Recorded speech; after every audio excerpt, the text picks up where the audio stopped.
Hello, I'm Sammie. And I'm Bronya. We did that wrong, but welcome to the Business of Cake Making podcast. Yes, she's all the Bronya. rehearsing. She's Bronya. And she is Sammie. There you go. I forgot, sorry. And here we are at the Business of Cake Making.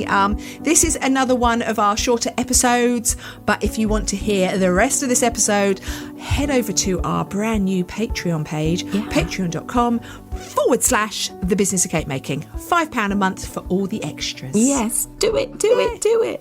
Yes. Right, what are we talking about today? Well, we're talking about that thing that's, scurrying along to us, the Christmas. It's just so scary. So when this goes out, it's a month. Yeah. It's a month. How exciting. Oh, is it? No. So, yeah, we are talking about Christmas is coming. Christmas is coming. Yeah. The goose is getting fat. Santa Claus is getting his reindeer brushed and fed. And the elves are all working. Are they elves? The elves are Christmas working. elves, yeah. Yeah, the elves, they can be working. Yeah. And we're going to talk about cakes and Christmas bakes and getting your business ready for Christmas. Yes, getting your business ready for Christmas. To be honest, if you're doing Christmas stuff, you should already be on it. Yeah. If you're not, get on it today. Yes. Quite frankly. Yes. But yeah. By the end of the day, you must have it all by the end of the done. day, have a plan. Have a plan written by the end of today. Because you'll feel so much better. Oh, yeah, and you'll know what's happening and you won't feel unprepared. Just have a plan. If you want to make money over this Christmas, write your plan today. And that's what it's all about. Yes. Running your business. Right, so what's first on your list? Well, I had an email from one of the big supermarkets. Mm-hmm. I think it was Tesco, but there are many others out there. But if Tesco want to sponsor us, we'll just talk about them. Yeah, I'm happy with that. But they were talking about the Christmas slots. Booking your Christmas slot for internet shopping, which I don't tend to do so much now. But at Christmas, I always find that I think, I'm going to do a Christmas shop. Of course, all the slots are taken. Yeah. So I have gone in and I've booked my cake ingredients shop delivery. And the furthest one I could get, or the nearest one to Christmas Day, was the 18th of December. So that's mad, isn't it? That's a week before. Yeah. So I've already got I think 3-4 cakes booked in for that week. So the week before Christmas, or the week between Christmas and New Year? No, the week before Christmas. Wow. Which is really unusual because normally it's really quiet. But I've had so many December inquiries so far, which is good. Yeah. I have also got a cake for the 27th. So I've made sure that I've ordered everything that I will need for that date. And also the same with the cake companies, because I know like cake decorating, cake stuff, that sort of thing, they close down maybe. And they have all their Christmas stuff available now, don't they? It's all in their ranges ready to be bought. Quite a lot of it's been available for a month or so now, I noticed. But make sure you sit down, go through your December orders. Do you order earlier rather than later? Because there's so much going on already. You've got so much. Yeah, you don't want. It's just such a tiny. Stress. It's just and all that stuff goes in your head, and you just make sure it's just easy, because normal life is harder around Christmas, isn't it? It's busier. So I've done my ordering now until the 5th of December with my cake staff, and I will sit down prior to the 5th and make sure I've got everything ordered and order all in one go, because not only will that save on post and package, it'll save on your time, because you're not going to go, oh crap, I haven't got a 12-inch box, or I haven't got dowels, which is the thing I always run out of. And I've pre-ordered my dowels as well. So you'll have everything ready to go. You just know you're prepared. Because you've got other stuff to be thinking about. Yeah. Have you wrapped your presents? Have you written your cards? Yeah. Is your tree up? Yeah. And seasonal things as well, like snow and the soft snow stuff you can buy, the edible snow. It'll sell out. So and it will disappear off the shelves really easy. And also if you're doing I know previously I've done things like Yule logs and things like that, and I've put them on Christmas foil boards. Well, they just disappear. You know, once the stock is gone, it's gone. Yeah. And they don't restock these things because they put in a yearly stock. That's right. So be the person that's annoying and take the stock. you know, be that one that's ahead of the game. That's right. That's right. Yeah. Sorry, I'm just writing something down for the other section that we're going to do. Oh, for the extra. The extra. Okay. But also running up to this time of year, there's a lot of things like fairs and markets. And if you signed up to a Christmas fair or a Christmas market, start deciding your menus now. Yeah. Start getting all your menus in order. What are you going to be making? How are you going to be presenting it? Do your spreadsheet so you know spreadsheets. how much profit you're going to make. So don't go making hundreds of stuff and not know how much to sell it for, how much is your profit margin, that sort of thing. Yeah, so if you decide your menu, you can do all your costings so you know what your prices are going to be. So when you get there, you're not panicking about all of that or thinking, or also you know in the back of your mind how much you need to sell to break even. And creating signage as well, because you rock up and you think, oh crap, I haven't done my signs, and everyone's going, and then someone comes up and buys a cake. How much for this, how much for that, how much for this, and you're like So I mean, we have talked about doing fairs and markets before, but I would say when you're doing fairs and market, the preparation is not just making your cakes. It's not just getting your bakes done. There's so much more. Having Think about the whole change thing. in, making sure that you've got something to be able to take card payments with, whether it be on your phone or a little machine. Make sure that there's... And make sure that's charged up if you have it. Yeah. Oh, God, yeah. Top tip. Top tip. And I was gone out of my head.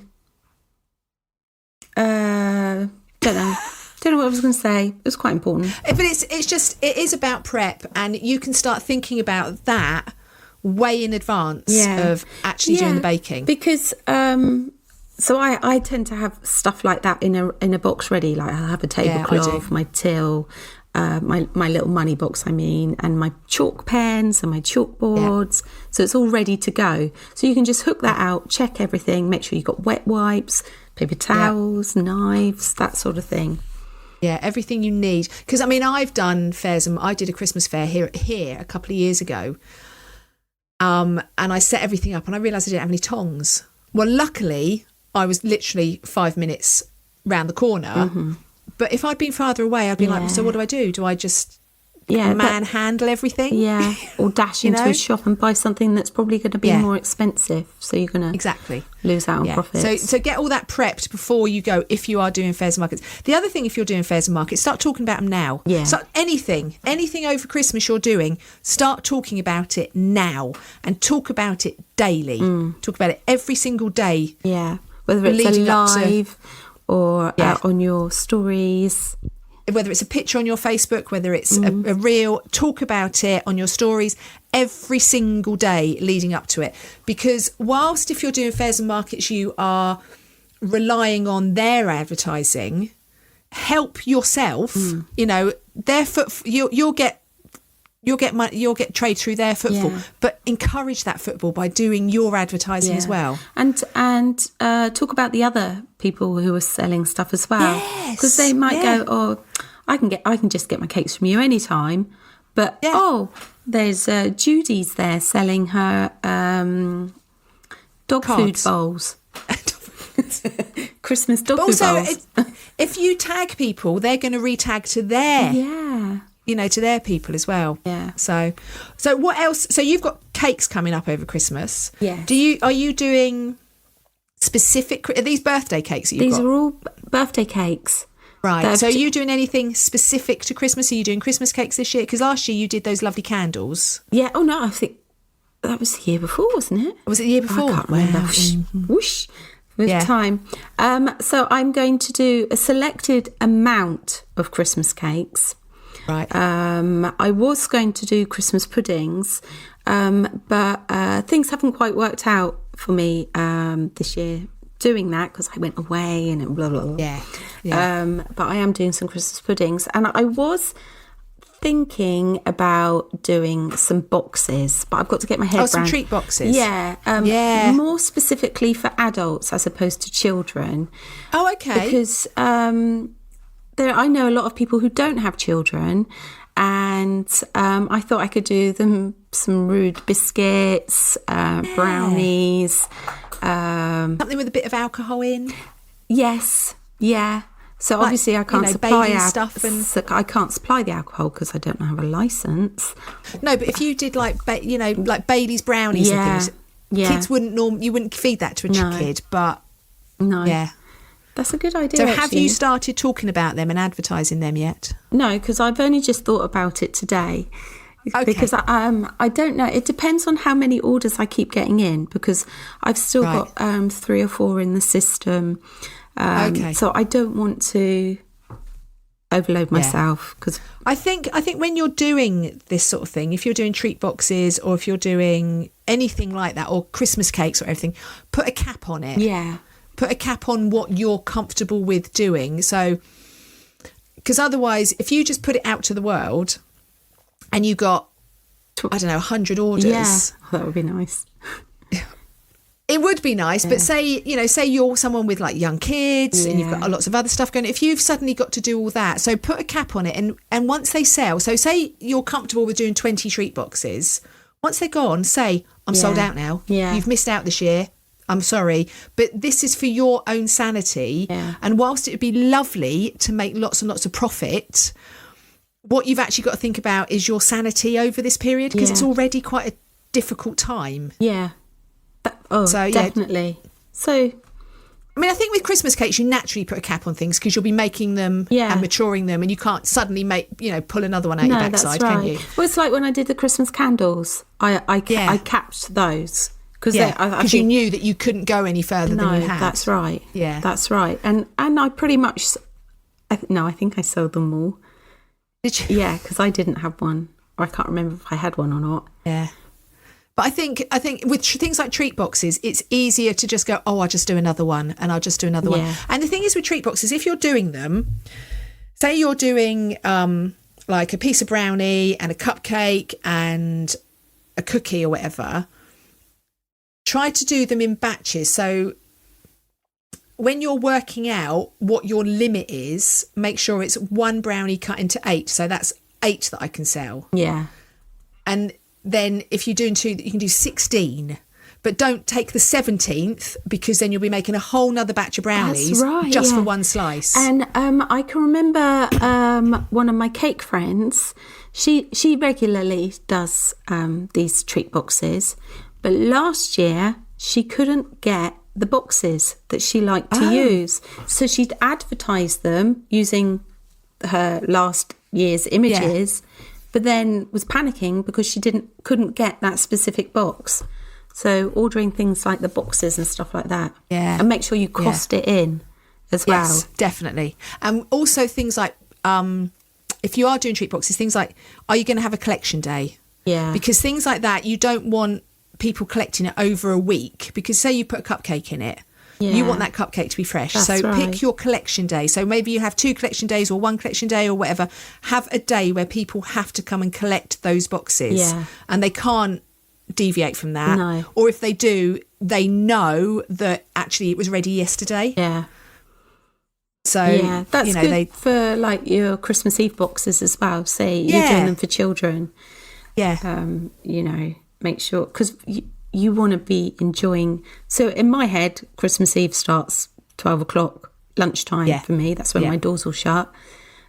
So my last cake collection is at 12 o'clock on Christmas Eve. And I think that's fair enough, and I think that's understandable and acceptable for people.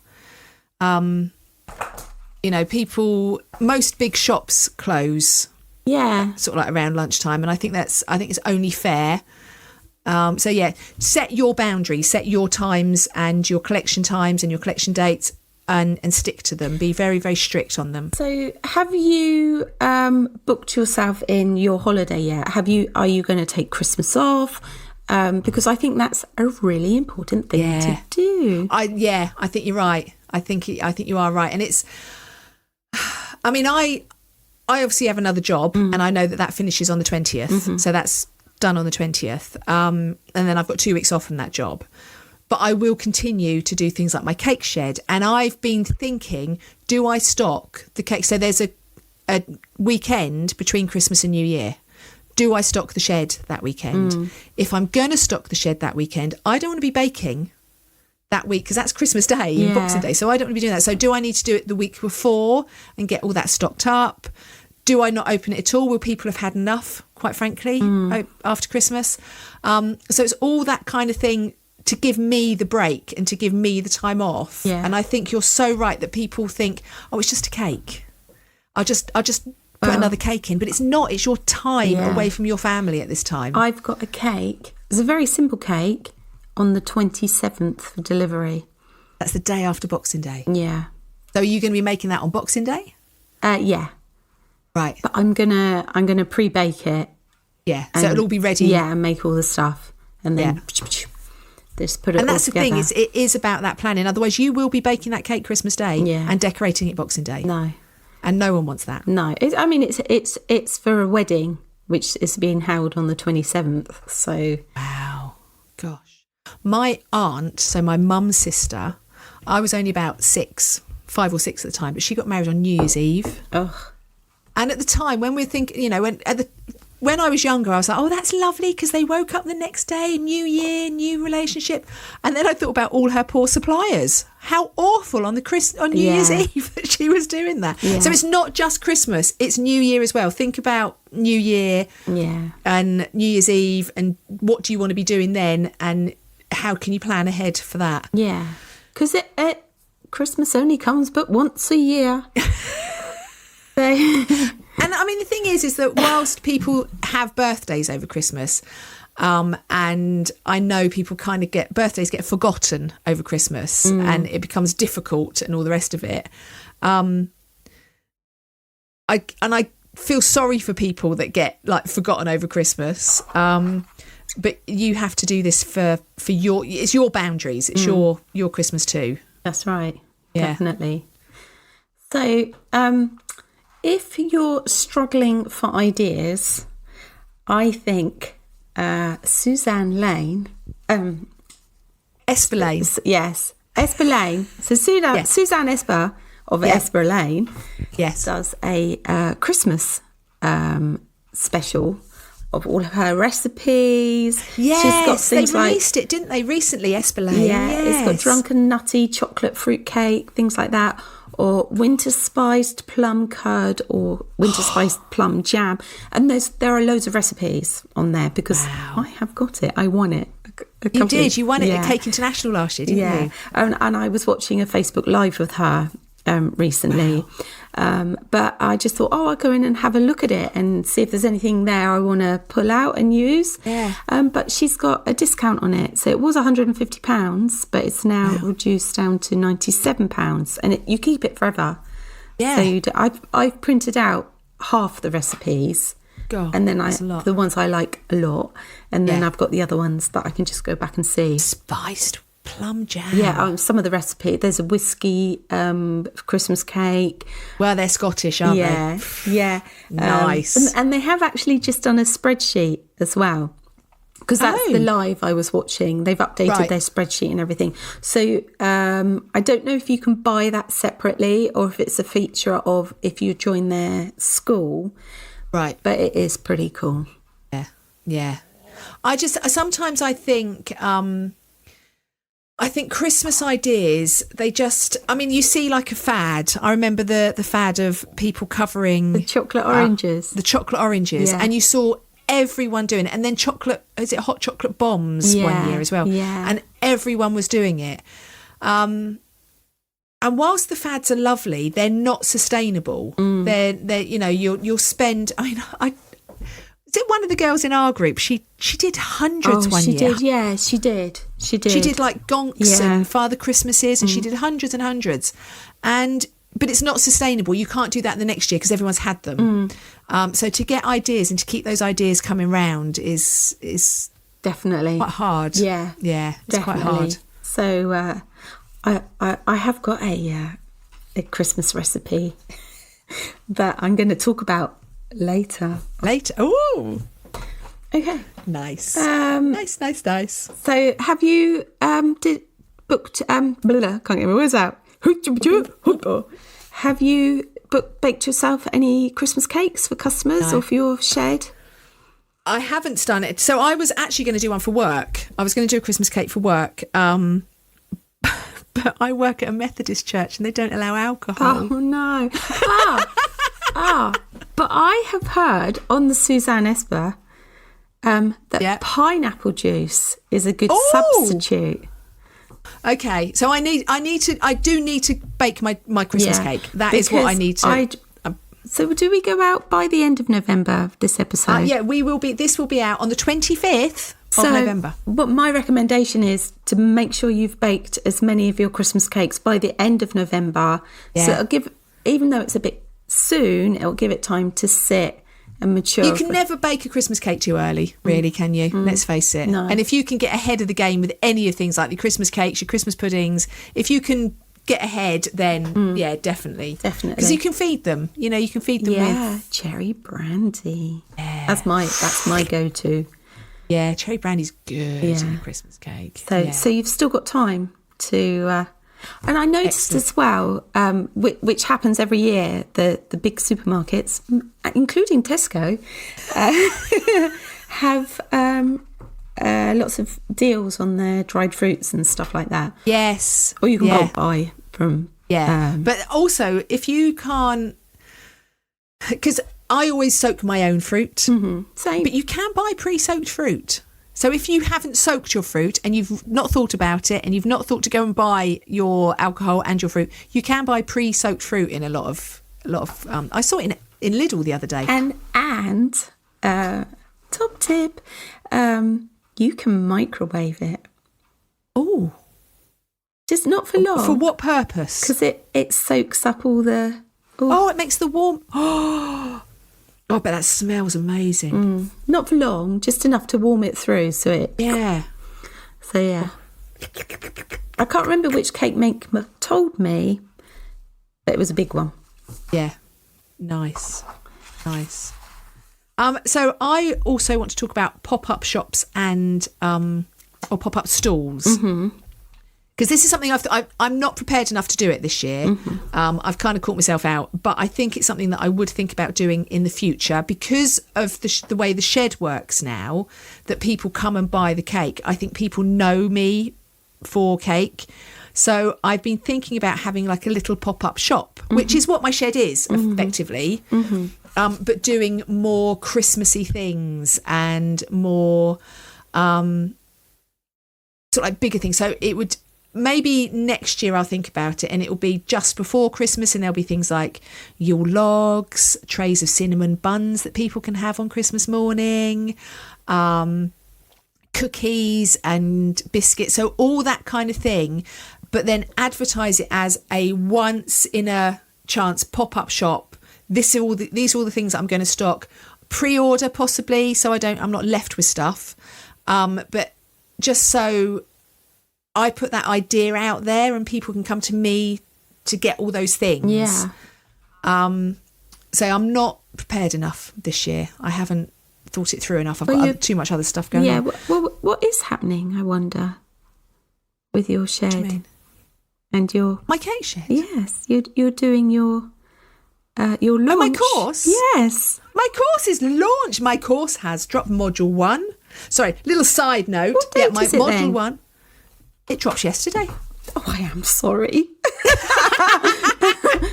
So module one of Start Your Own Cake Shed dropped yesterday, and then module 2 will be out in 2 weeks, and module 3 will be out 2 weeks after that.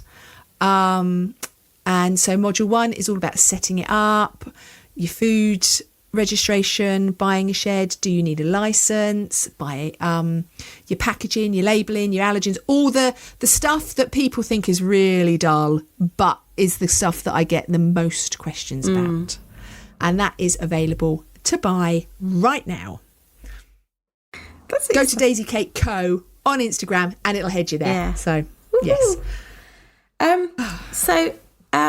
I think that if you have a business car with your logo on it, which I do, I think it's very important if you're going to be doing deliveries, which I do. Yeah, do.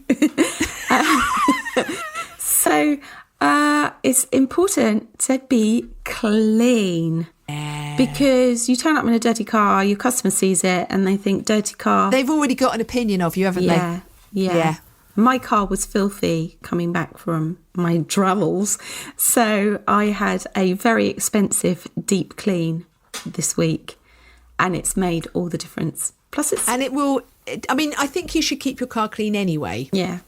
If you're doing deliveries, but especially over Christmas because they'll start gritting the roads soon. Oh my God, it's just dirt and grime. And it does make a difference. Yeah. It does. Rocking up in a grubby car with a boot that's got... fingerprint, those black marks on it with the fingers. On the boot, especially if somebody writes clean me in it. But also make sure if you're going to be out and about in all weather conditions, because you know, it could be anywhere. I mean, it's just raining here. But I know there's snow all over the country. There is snow. Today there's snow all over the place, isn't there? Yeah. To make sure that you're properly prepared. Maybe you don't have to do it by law here, but in France you have to have your triangle, high vis, first aid kit, things like that.